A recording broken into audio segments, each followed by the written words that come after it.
A lo largo de los siglos han surgido grandes imperios y civilizaciones. Sus creadores han gobernado naciones, regiones y continentes durante cientos, incluso miles de años. Algunos de los grandes legados y logros de estos imperios se han perdido en el tiempo, pero de lo que han dejado en rocas y ruinas podemos rescatar sorprendentes historias.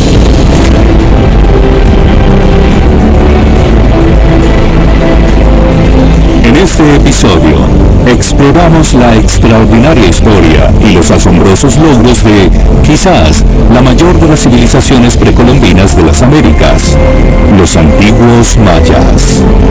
Crearon una de las civilizaciones más impresionantes del mundo antiguo en medio de la vegetación de una selva tropical. Nos resulta muy difícil comprender cómo personas sin metal, sin la rueda, sin animales de tiro, fueron capaces de construir estos templos colosales.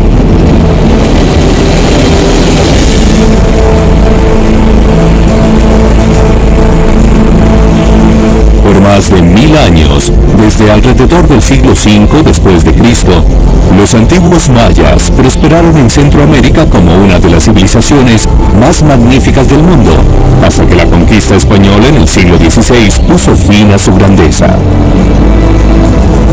A diferencia de otras civilizaciones precolombinas, como los aztecas y los incas, los antiguos mayas nunca tuvieron un imperio unificado, sino que fueron una colección de ciudades-estado independientes y a menudo beligerantes repartidas por un área que abarcaba más de 960 kilómetros de norte a sur y 640 kilómetros de este a oeste.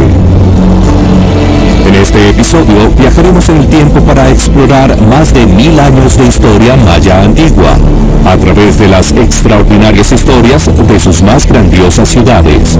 Nuestra historia comienza en el siglo VII después de Cristo, durante el apogeo de una de las primeras ciudades mayas clásicas, Palenque, en el sur de México.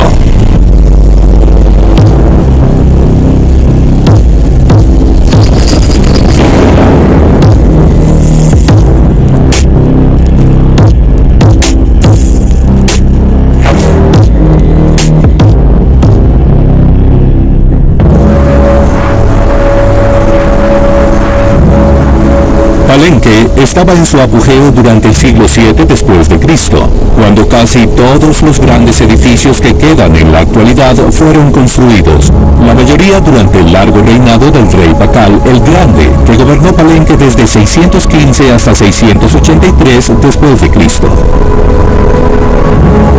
Además de ser una de las primeras grandes ciudades mayas, la historia de Palenque se conoce desde hace más tiempo que casi cualquier otra ciudad maya, ya que fue una de las primeras en ser investigada por los arqueólogos durante los siglos XVIII y XIX. El edificio que se excavó aquí en la década de 1890, llamado El Palacio, parece haber sido uno de los edificios más importantes de Palenque. De las cosas públicas que estamos concentrando aquí es como una especie de parlamento. Tal vez el gobierno vino con todos sus miembros del palacio, tomando decisiones sobre la ciudad, sobre el reinado. Es el lugar que representa el poder, la exclusividad del pueblo de élite aquí en Palenque. En el centro del palacio, un gran patio está decorado con imágenes de prisioneros de guerra humillados, que fueron capturados durante los ataques a otras ciudades y que, casi con seguridad, fueron traídos aquí para ser sacrificados ritualmente. En otros lugares de los muros del palacio, las imágenes de estuco esculpidas representan a los poderosos gobernantes de Palenque, vestidos intrincadamente con lo que solían usar los dioses. Podemos ver esto en todos los atributos que están usando en la ropa. En el tocado, tenemos representaciones del dios del sol, el dios de la lluvia, el dios de la agricultura. Es una manera de decir que eran los representantes de los dioses aquí a nivel terrenal. Aunque estas imágenes de estuco han estado expuestas a los elementos durante más de 1300 años, aún quedan pequeños rastros de los brillantes colores que se utilizaron originalmente. De hecho, no solo estas imágenes de estuco que fueron pintadas, sino en Palenque y en todo el mundo maya. Todos los grandes edificios, como los vemos hoy en día, se habrían visto originalmente muy diferentes. Había una maravillosa mujer llamada Merle Green Robertson que pasó 40 años trabajando en Palenque y fue capaz de mostrar que hacia el final de la vida de la ciudad, todos sus edificios públicos fueron pintados de rojo, casi por completo con hematita, bultos de óxido de hierro, desde el interior de la piedra caliza. Templos como este, el Templo del Sol, no solo fueron pintados de rojo de arriba a abajo, también estaban decorados con otros colores. Construido justo a finales del siglo VII después de Cristo, es notable en particular por su crestería altamente elaborada, que actuaba como una cartelera gigante para anunciar vívidamente el gobernante de Palenque y su cercanía a los dioses. Como en casi todos los edificios mayas, su color más sagrado, un pigmento único conocido como azul maya, fue utilizado solo para los gobernantes y dioses que moraban en el cielo. El templo más famoso de Palenque es el llamado Templo de las Inscripciones, construido durante el reinado del rey Pakal el Grande. La construcción comenzó en 675 después de Cristo, cuando Pakal era, para su época, un hombre muy anciano de unos 70 años. Hasta los tiempos modernos, se creía que, al igual que otros edificios mayas similares, era simplemente un templo dedicado a la adoración de los dioses. A principios de la década de 1950, sin embargo, un espectacular descubrimiento arqueológico del arqueólogo mexicano Alberto Ruz transformó nuestra comprensión de la importancia del edificio. Alberto Ruz descubrió una escalera que se dirigía al interior del templo. Descubrió la tumba de Pakal en 3 ocasiones, de 1948 a 1952. Este fue un gran acontecimiento, no solo en la arqueología mexicana, sino en la arqueología mundial, porque por primera vez nosotros nos enteramos que había tumbas dentro de los templos. Sin embargo, con el fin de detener a los profanadores de tumbas que llegaban con facilidad a la tumba del rey Pakal, escondida dentro del templo, los mayas llenaron la escalera que conduce a la misma con 300 toneladas de escombro, y por eso los excavadores tardaron 3 años en llegar hasta la tumba. La tumba en sí resultó ser el lugar de entierro más rico y mejor conservado jamás encontrado en las Américas. Bajo la cubierta de un enorme y elaboradamente tallado sarcófago yacía el cuerpo del gran rey Pakal, vestido con joyas invaluables, incluida una fabulosa máscara de la muerte de jade que cubría su rostro. La tumba del rey Pakal fue la primera tumba real encontrada intacta dentro de un templo maya. Desde entonces, sin embargo, muchas otras tumbas de gobernantes mayas se han hallado dentro de los templos, en particular en Tikal, en Guatemala, y Copán, en Honduras.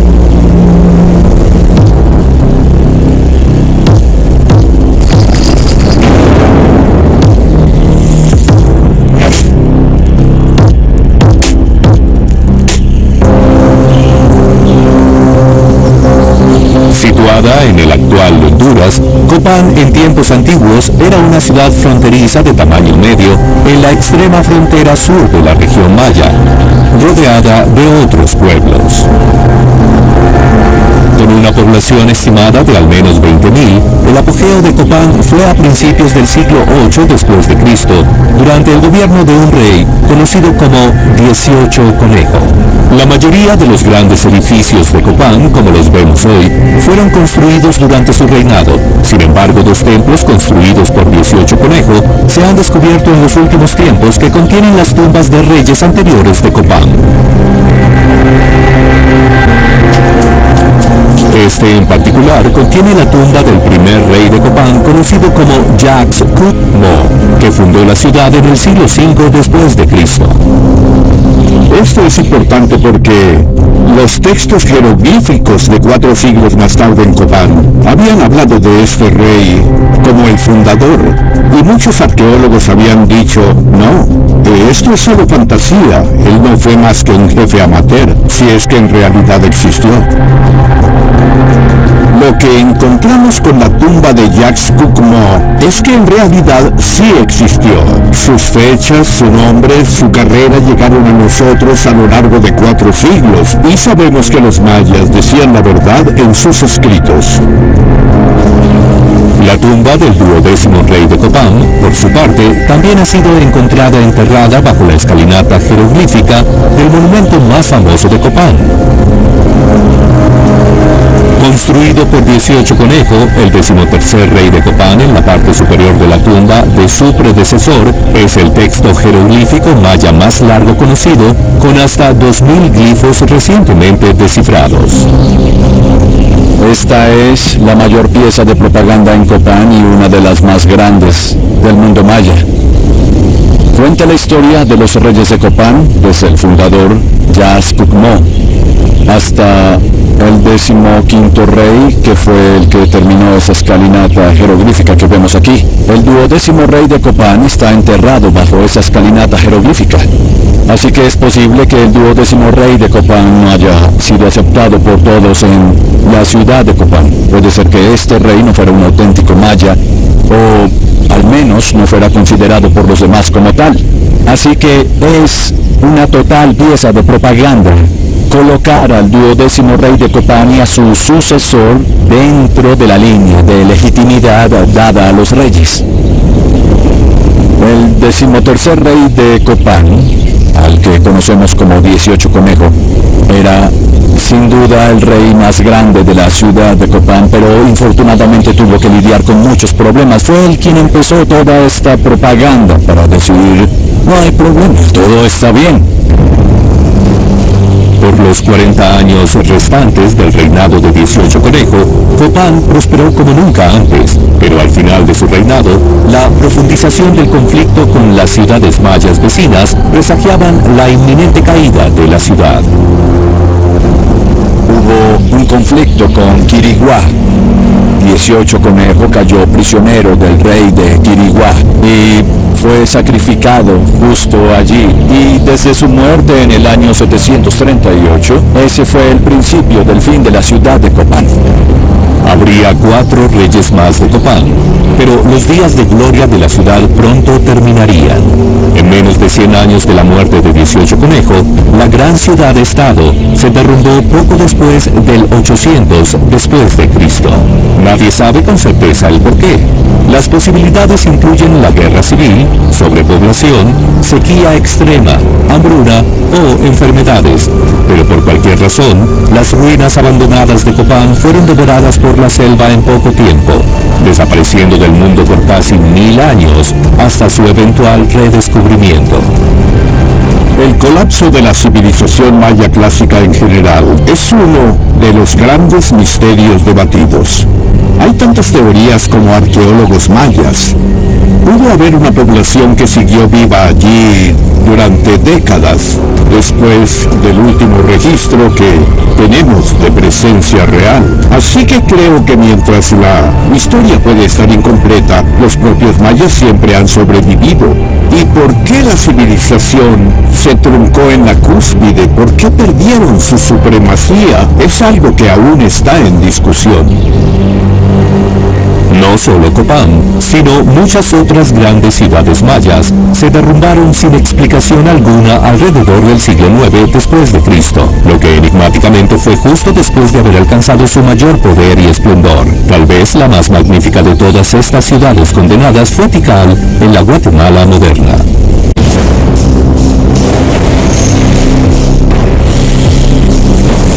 Necesitamos que sobrevivas, que nos guíes. Es un ejército enorme. Khyber está con ellos. ¡Sigues vivo! ¿Ah? ¿Por qué tardaste tanto? Dicen que siguen siendo vikingos. Pues actúen como tales. ¡Sean como los dioses y añoren el martillo!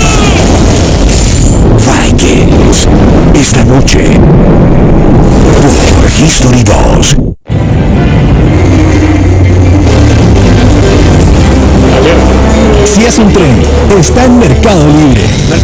Y te llega a la velocidad del envío más rápido de Chile. Mercado Libre, lo mejor está llegando. En Lipton nuestras hojas de té son de plantaciones 100% sustentables. Para que disfrutes de un Lipton Yellow Label. Un té intenso en sabor y aroma. Descubre la intensidad de Lipton, marca número 1 de té en el mundo. Uberman presenta su nueva tecnología brushless y su nueva batería multiforce de 20 voltios para una nueva generación de profesionales que nunca se detiene. Una generación que se actualiza. Una generación que no le teme a nada y que entrega la máxima calidad de siempre en todos sus trabajos. Una nueva generación de herramientas creada para una nueva generación de profesionales. Uberman, rendimiento profesional garantizado. Son sonrisas de felicidad. Pasa del sueño a la realidad. Porque cuando se trata de inversión necesitas gente en quien confiar. Haz lo posible también para ti. Tu propiedad, tu negocio, tu inversión. Solo con Metropolitan.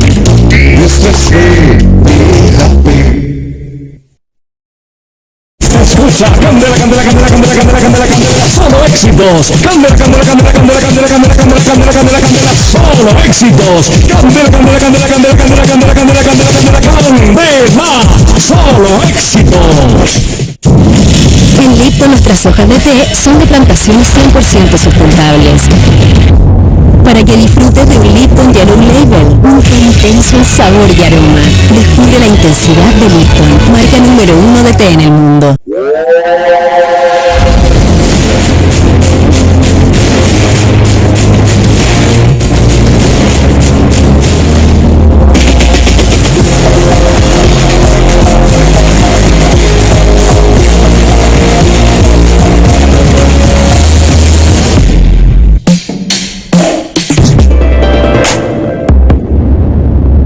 ¿Sufres permanentes dolores que ya no te dejan vivir? ¿Has tratado todo tipo de recetas, ejercicios y masajes para aliviar la inflamación y la falta de movilidad y no ves mejoría? Dile basta a los problemas articulares. Llega a Chile Helix Original, la fórmula de origen natural con proteína de caracol. El caracol es el único molusco del mundo que tiene el poder de reconstruir su caparazón gracias a una proteína capaz de cicatrizar y sanar sus células. Es por eso que Helix Original ha sintetizado un concentrado en forma de cápsulas que ayuda a adherir la proteína del caracol a las articulaciones rápidamente. Estimula la regeneración de los tejidos, la lubricación de los cartílagos y favorece la elasticidad, flexibilidad y movilidad perdidas.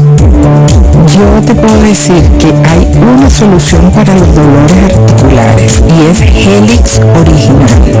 Me regresó la flexibilidad. Hace un tiempo atrás en el gimnasio, parecía como un movimiento mal con unas pesas y me dio un dolor en este hombro. Por suerte mi abuela toma Helix Original, que es para las articulaciones, y me dio unas cápsulas. Bueno, y el alivio que sentí fue increíble. Tengo mucha más presión en las manos, el dolor de la espalda se me ha quitado, ya yo subo las escaleras mucho mejor, ya no tengo esa tortura que sentía con ese dolor. Él ha sido maravilloso. Llegó un momento que ya no podía ni pelar una papa. La inflamación y los dolores en las manos eran insoportables. Después de 3 semanas tomando Helix Original, todo volvió a ser como antes. Llama ahora y ordena Helix Original, la respuesta de origen natural para ayudar a fortalecer, proteger y reactivar las articulaciones. Hoy con tu orden te llevas un mes completamente gratis. Así como lo escuchas, 2 meses por el módico precio de solo un mes. Recupera una vida saludable y activa con Helix Original. ¡Llama ya!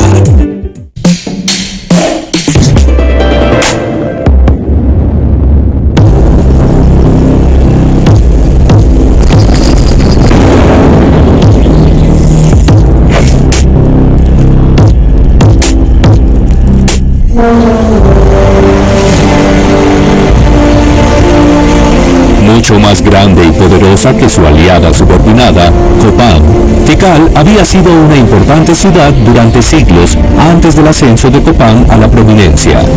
Pero la era de la mayor magnificencia magnificencia de Tikal también fue en el siglo VIII después de Cristo. Apenas 4 años antes de la captura y el sacrificio ritual de 18 conejos, en el 738 después de Cristo, el rey más grande de Tikal, Hasao Chankawil, tuvo un final mucho más feliz, sepultado en medio de una gran pompa y ceremonia bajo el templo más famoso de Tikal, conocido como Templo 1. De hecho, la tumba fue construida primero con un imponente templo de 46 metros de altura y luego construida sobre él. En el santuario, en la parte superior, más cercano al cielo, los sacerdotes mayas realizaban rituales sagrados en honor al difunto rey. Debajo de él, el templo se eleva en 9 grandes pasos que simbolizan los 9 niveles del inframundo maya. Debajo de todo esto estaba la espléndida tumba del rey, descubierta por los arqueólogos en 1962 a través de un túnel excavado en el pie de la escalera principal. Aparte del Templo 1, hay otras 5 enormes pirámides del Templo de Tikal, así como miles de otros edificios más pequeños. El magnífico Templo 2, por ejemplo, frente al Templo 1 a través de la plaza principal de Tikal, fue dedicado en honor a la esposa del rey Hasao Chankawil. Distribuido a través de la vasta ciudad antigua de Tikal, la espectacular crestería de los tantos grandes templos de Tikal, todos construidos entre unos 100 años de diferencia, hoy se elevan majestuosamente por encima del dosel de la selva tropical.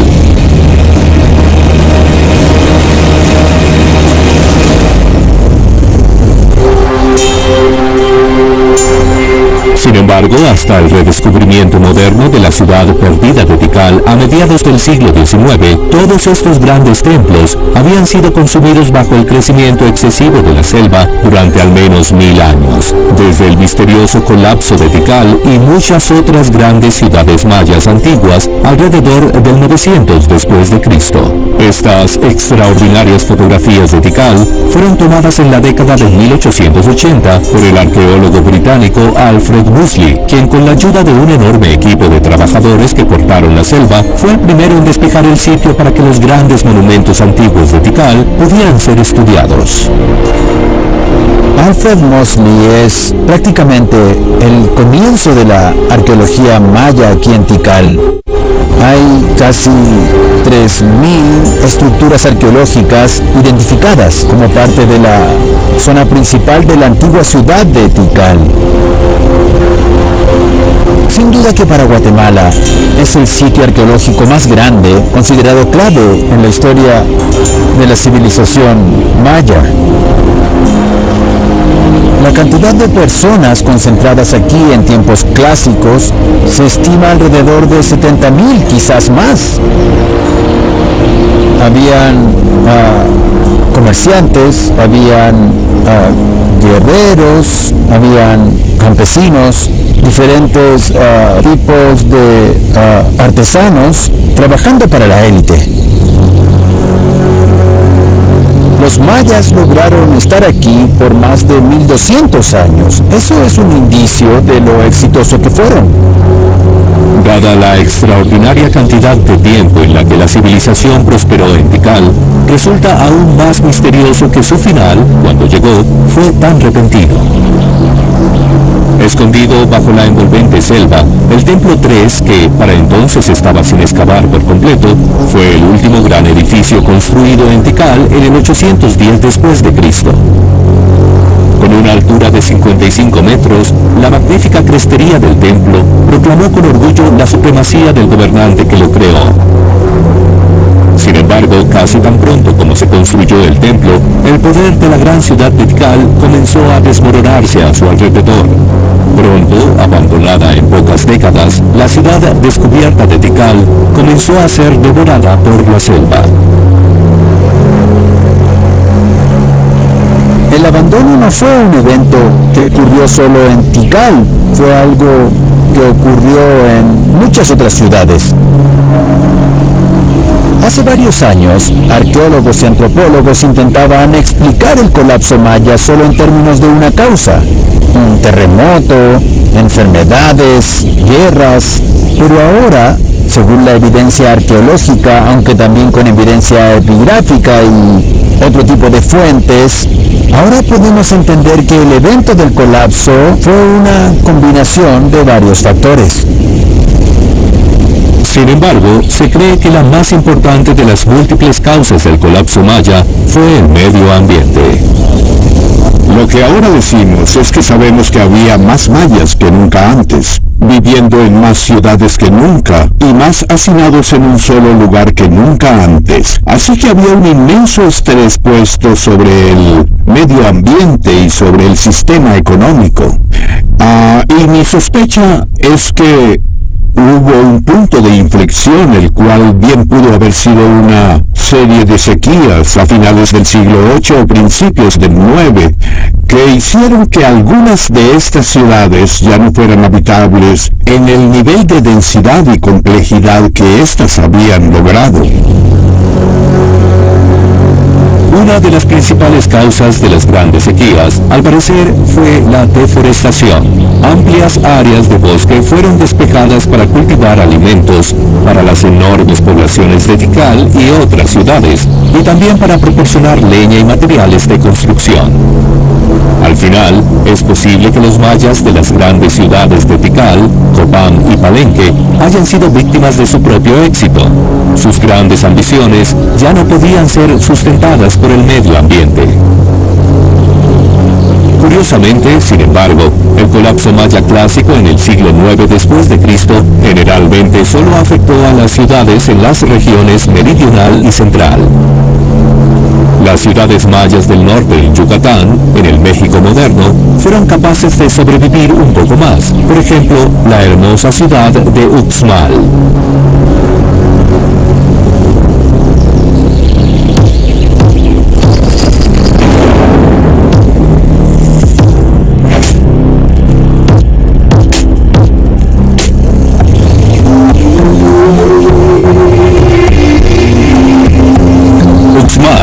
Declarada Patrimonio de la Humanidad por la UNESCO, es una de las ciudades mayas antiguas mejor conservadas, en parte debido a la muy alta calidad de las técnicas de piedra y construcción utilizadas y también por el clima seco de la región. Dominando toda la zona durante su apogeo a finales del siglo IX y principios del X, con una población de alrededor de 30.000 habitantes, Uxmal es famosa por los estilos arquitectónicos distintivos de sus magníficos templos y palacios. El llamado Palacio del Gobernador, por ejemplo, de más de 90 metros de largo y 15 metros de ancho, tipifica el estilo elaborado con un mosaico de patrones geométricos repetidos a lo largo de su fachada, intercalados con máscaras vívidas de dioses mayas.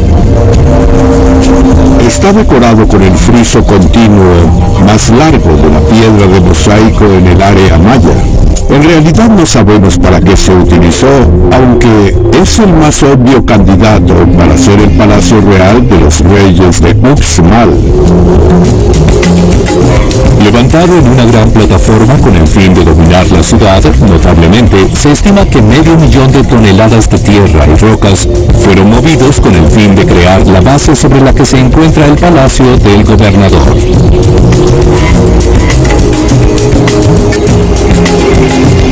El más famoso de los edificios de Uxmal, sin embargo, es el llamado Templo del Adivino. Con más de 30 metros de altura y de forma inusualmente ovalada, tiene un significado legendario, incluso para los mayas modernos, como explica el director de Uxmal. Es una gran satisfacción para mí trabajar en Uxmal, primero porque soy heredero de esta cultura, soy maya. Los que habitaron y construyeron aquí fueron nuestros ancestros. Lo del adivino está relacionado con una leyenda que ha permanecido de manera oral de generación en generación hasta nuestros días. en la ciudad vivía una vieja hechicera que pues tuvo un hijo, un enano muy inteligente, y el enano asume el poder de Uxmal. Mandó a construir el templo del adivino en una sola noche. Y obviamente el templo del adivino pues se construyó en un largo periodo de tiempo. La base del templo es del año 400 a.C. y bueno, y tenemos periodos, otras subestructuras que se construyeron en el año 600, en el año 810 después de Cristo, y bueno, y la última fase que es el año 950 después de Cristo. Pues es un edificio que se construyó durante un muy largo periodo de tiempo.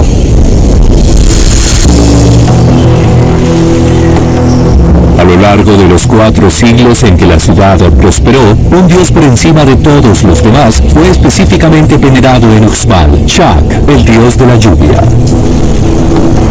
Su imagen se puede notar en todos los grandes edificios de Uxmal, incluyendo el templo del adivino. El mascarón de Chak es una cara con sus cejas, con un tocado, con los ojos muy bien marcados, la nariz, la boca y las orejeras y los aretes que cuelgan en los laterales del mascarón. Los mayas de Uxmal veneraban al dios de la lluvia, porque de él dependía la vida de los gobernantes y del pueblo. Uxmal dependía completamente del agua de lluvia, ya que no hay ríos, lagos o agujeros de agua permanentes cerca de la ciudad. Por desgracia, para los habitantes de Uxmal, sin embargo, su adoración al dios de la lluvia, Chak, no fue suficiente para mantener la lluvia fluyendo. La evidencia científica muestra que una gran sequía ocurrió a finales del siglo X después de Cristo, y como resultado, al parecer, la ciudad fue abandonada.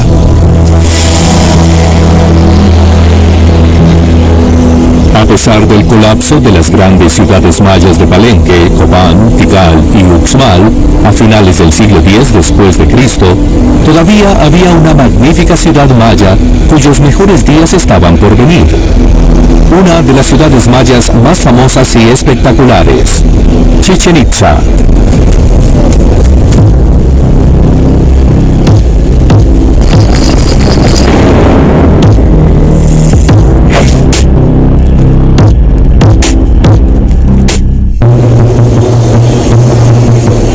Durante gran parte de los siglos X, XI y XII después de Cristo, Chichén Itzá fue la ciudad maya restante más grande y poderosa, con una población de hasta 50.000 personas.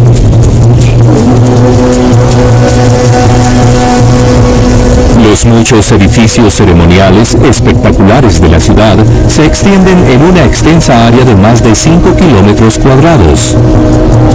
Pero el más famoso se encuentra justo en el centro de la ciudad, el templo de la serpiente emplumada, Kukulcán, popularmente conocido como el Castillo.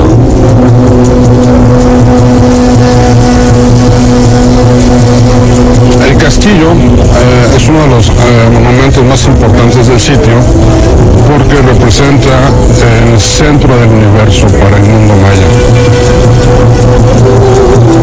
Es el lugar donde confluyen las energías del inframundo y del mundo celeste en el plano de los hombres. Kukulcán es el dios más importante en la cosmovisión maya. Según los mitos, Kukulcán baja al inframundo y ahí le roba a las hormigas el maíz blanco y amarillo con el cual va a hacer una pasta y de la cual va a formar al ser humano.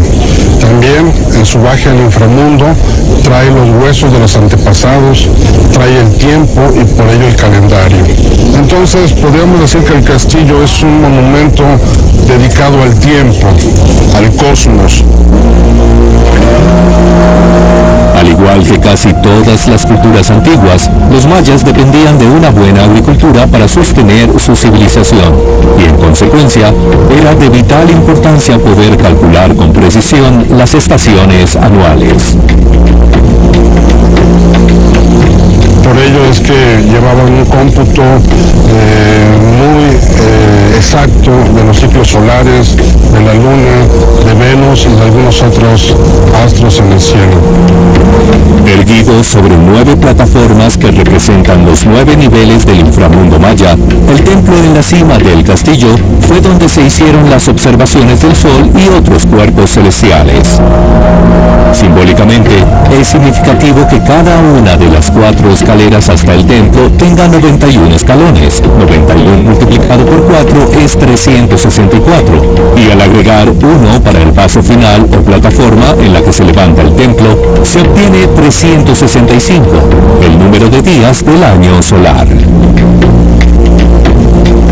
En el caso del castillo, sus orientaciones astronómicas permiten registrar equinoccios y solsticios. Sin embargo, para tener una mayor precisión construyeron el famoso observatorio o caracol, en el cual se registran de una manera más precisa los pasos equinocciales y solsticiales. El observatorio único y circular de El Caracol, erguido en una plataforma cuadrada alta, data del año 900 después de Cristo.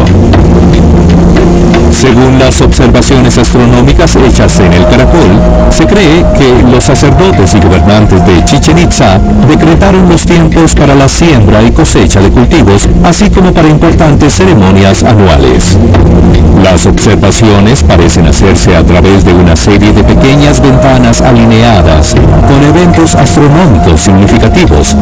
Esta ventana se alinea con la puesta de la luna en el equinoccio de primavera. Cuando era el solsticio de verano, por otro lado, el sol se ponía en el extremo derecho de esta ventana. Cuando el sol se ponía en el extremo izquierdo de la ventana, era una vez más el equinoccio de primavera u otoño.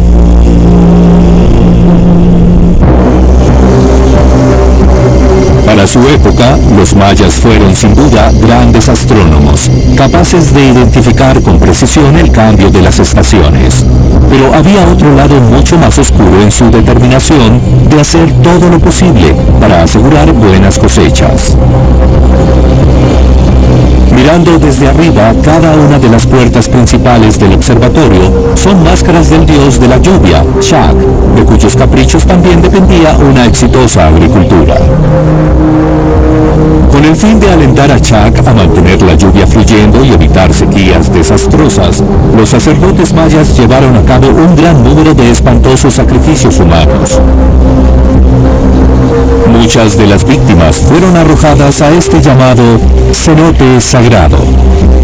Los investigadores, arqueólogos, han encontrado sacrificios humanos.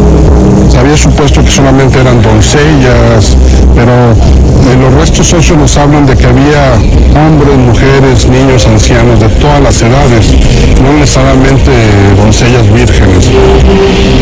Además de estos sacrificios humanos destinados a evitar la sequía, se cree que los mayas sacrificaron a muchas otras personas para mantener el sol en el cielo. Uno de sus grandes temores era que el sol no saliera al día siguiente, habiendo caído prisionero del inframundo en la noche. Se cree que, con el fin de evitarlo, se jugaba el llamado juego de pelota, un ritual sagrado en lugar de un simple juego que se jugó en campos ubicados en casi todas las ciudades mayas, como este en Uxmal y este en Copán. Los campos de pelotas mayas fueron diseñados en una variedad de formas y tamaños, pero el famoso gran juego de pelota en Chichén Itzá es sin duda el más grande de todos. Las reglas del juego son inciertas, pero la evidencia sugiere que fue jugado con una gran pelota de goma por 2 equipos que se alineaban en mitades separadas del campo, divididos por los anillos en el medio, simbolizando el centro del universo. La pelota representaba el sol y era golpeada por los jugadores y el sol viajaba de un extremo del universo al otro. al final del juego había un sacrificio. Lo que aún no sabemos con certeza si eran los ganadores o los perdedores los cuales eran sacrificados. Posiblemente el que era sacrificado era el ganador, porque era un privilegio ir a morar con los dioses en ese paraíso prometido. En los paneles del juego de pelota podemos observar cómo hay dos grupos de guerreros, con un capitán ha decapitado al capitán del equipo contrario y se le ve portando la cabeza y el cuchillo con el cual ha sacrificado al capitán del equipo contrario. Y ese capitán sale en chorros de sangre en forma de serpiente. Cuán sangrientos pudieron ser los sacrificios humanos después del juego de pelota son indicados por la llamada plataforma de los cráneos, situada justo al lado del campo del gran juego de pelota.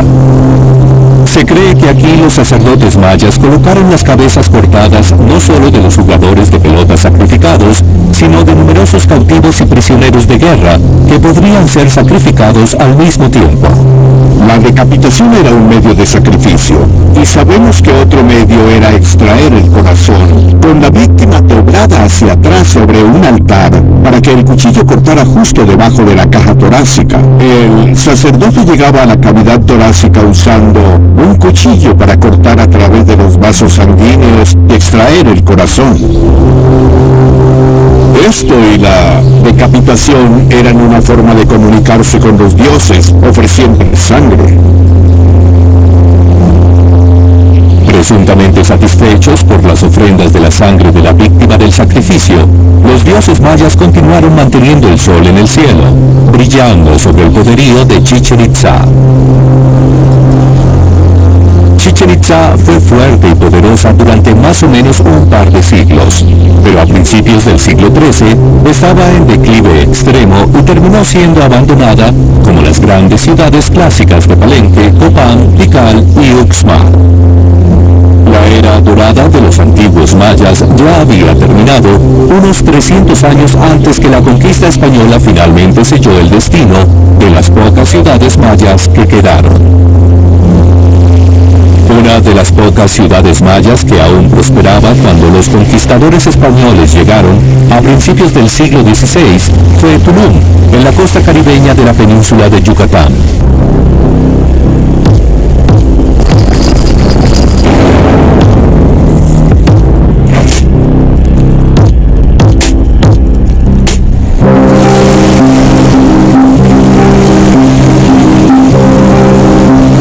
Construido en la costa con vistas al mar Caribe, el antiguo puerto de Tulum fue una de las últimas ciudades construidas por los mayas, prosperando a partir del siglo XIII.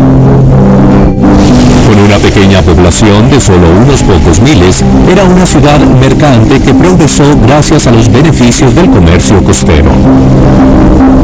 Fue una de las redes de puertos que existían hasta la costa, los cuales eran los centros del comercio internacional de canoas, que en el momento del viaje de Cristóbal Colón, sabemos que llegaba hasta donde está ahora el Canal de Panamá. Era un comercio muy intenso: oro, algodón, conchas, obsidiana, turquesa, piedras verdes, cerámica. Todo tipo de mercancías salían de esta costa y utilizaban canoas que estaban hechas de un pedazo de madera o un árbol. Y los españoles que llegaron en el siglo XVI mencionaron que estas canoas eran utilizadas por al menos 35 personas a bordo. Estamos rodeados por el segundo arrecife de coral más grande del mundo, que es el arrecife de coral mesoamericano, pero hay roturas en los corales. Algunos arqueólogos creen que el castillo de Tulum también funcionó como un faro, porque tiene estas dos pequeñas ventanas, y si se enciende un fuego adentro, los marineros verán estos pequeños puntos rojos desde el mar, para que puedan alinear sus canoas con el fin de atrapar de manera adecuada la ruptura del arrecife de coral y entrar con seguridad. Al parecer, el gran arrecife de coral frente a la costa pudo haber ayudado inicialmente a proteger la ciudad cuando los españoles llegaron por primera vez en el siglo XVI. El conquistador Juan de Grijalva, uno de los primeros en descubrir México, navegó una flota de 4 barcos a lo largo de la costa en 1518, pero a pesar de haber avistado a Tulum, continuó navegando. Quizás pensó que era demasiado arriesgado llevar sus naves a la costa una vez que vio las olas rompiendo sobre el arrecife de coral irregular. Al circular por esta costa y pasar con su barco, vieron la ciudad con vida, la describieron como pintada en blanco y muy activa, y compararon la ciudad con Sevilla de esa época. Aunque Tulum había logrado escapar de los conquistadores españoles hasta entonces, no logró durar mucho. En décadas, esta ciudad fue abandonada por completo, no por el ataque español, sino como resultado de la devastación causada por las enfermedades del Viejo Mundo que llegaron con los españoles, como la viruela, la tifoidea y el sarampión. Los mayas no tenían resistencia natural a esas enfermedades y en algunos lugares hasta el 90% de la población maya murió.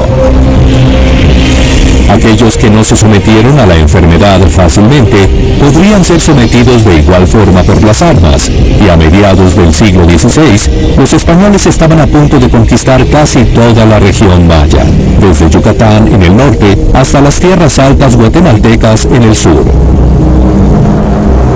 Hoy la mejor conservada de las antiguas ciudades mayas en las tierras altas guatemaltecas que se interponían en el camino de la embestida española es Mixco Viejo.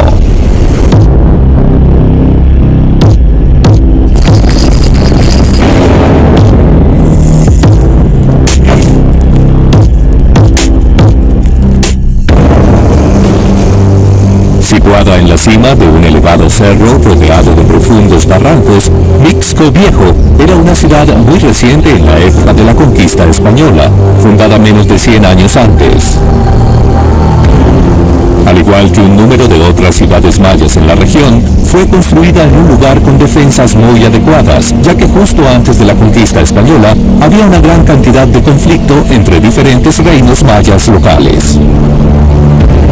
Estas ciudades defensivas se hicieron para la defensa contra otros mayas. No fueron hechas para la defensa contra caballos, armas de fuego o perros de guerra. Así que, ante un ataque determinado y un asedio decidido de cualquiera de estos lugares, sucumbirían muy rápidamente. Además de la superioridad militar de los españoles, también fueron capaces de acelerar la conquista de las tierras altas de Guatemala mediante el uso de la vieja táctica de dividir y gobernar, haciendo alianzas con un reino maya contra otro antes de volverse más tarde contra sus aliados. Eso sucedió en México cuando recién llegaron y vieron que funcionó. Cuando llegaron a esta tierra, Guatemala, usaron la misma táctica. Eligieron un grupo que sería muy útil y les ofrecieron premios por ello. En el caso de Guatemala, los chichenes eran los más poderosos para entonces, por lo que se aliaron al grupo más cercano y luego derrotaron a los chichenes.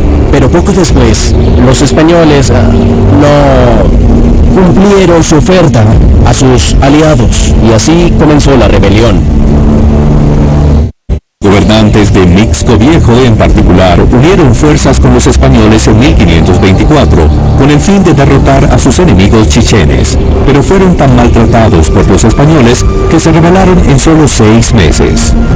Sin embargo, su rebelión fue inevitablemente aplastada y en la década de 1550 casi todos los antiguos reinos mayas de Guatemala y México habían sido conquistados. Curiosamente, sin embargo, protegido por cientos de kilómetros de selva circundante, un último bastión remoto de los antiguos mayas permaneció fuera del alcance de los españoles durante otros 150 años, la isla de Tayasal, en el lago Petinitza, hoy conocida como Flores.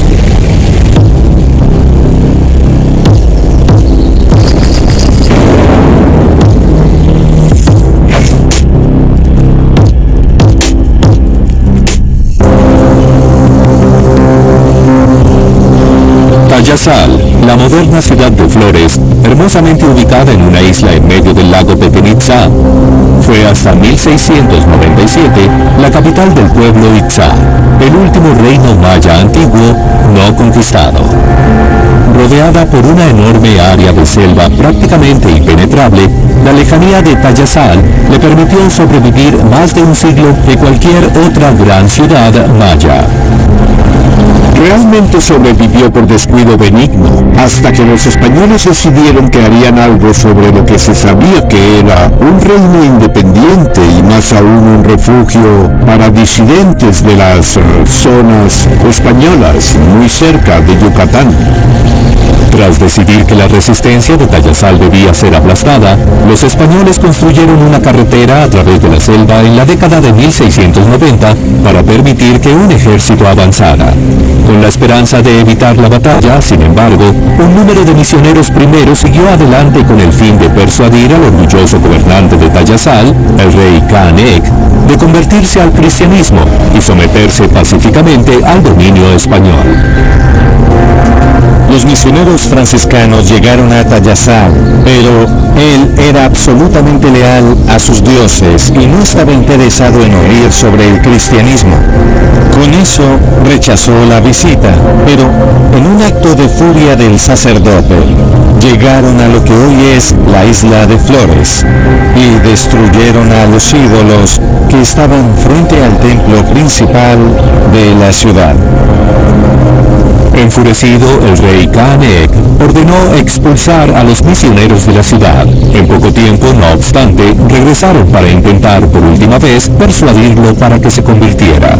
Intentaron hablar con el rey Canek, pero en la noche este masacró a todo el grupo, así que envió un mensaje claro a la iglesia, la corona de España, como si no quisiera estar bajo el dominio español. Y eso fue el detonante que envió al gran grupo de personas, un ejército de personas, el 13 de marzo de 1697.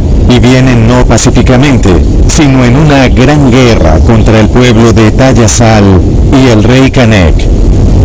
Después de eso, el terrible ataque del 13 de marzo simplemente mató a muchos de los Itzá en la isla, y ese fue el final de la civilización Itzá, como llamamos hoy a esta gran isla de Tayasal. Fue una tragedia para el pueblo maya, después de ser una de las culturas más grandes del mundo.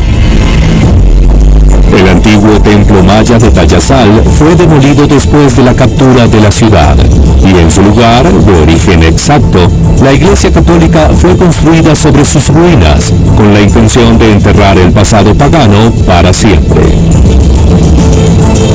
A pesar de la aplastante victoria de los conquistadores españoles y su religión cristiana, siglos más tarde, las creencias religiosas mayas aún perduran entre los descendientes modernos de los antiguos mayas. En las ruinas de Mixco Viejo, en las tierras altas de Guatemala, por ejemplo, los indígenas mayas siguen acudiendo a orar a los templos de sus antepasados. La cultura no desaparece de la noche a la mañana. La cultura prevalece en el tiempo. Y un ejemplo es que este tipo de sitio como Mixco Viejo u otros todavía son lugares vivos. La gente solo viene aquí para hacer sus oraciones frente a su lugar de origen, el lugar de donde vienen. Así que es algo que sigue vivo para ellos.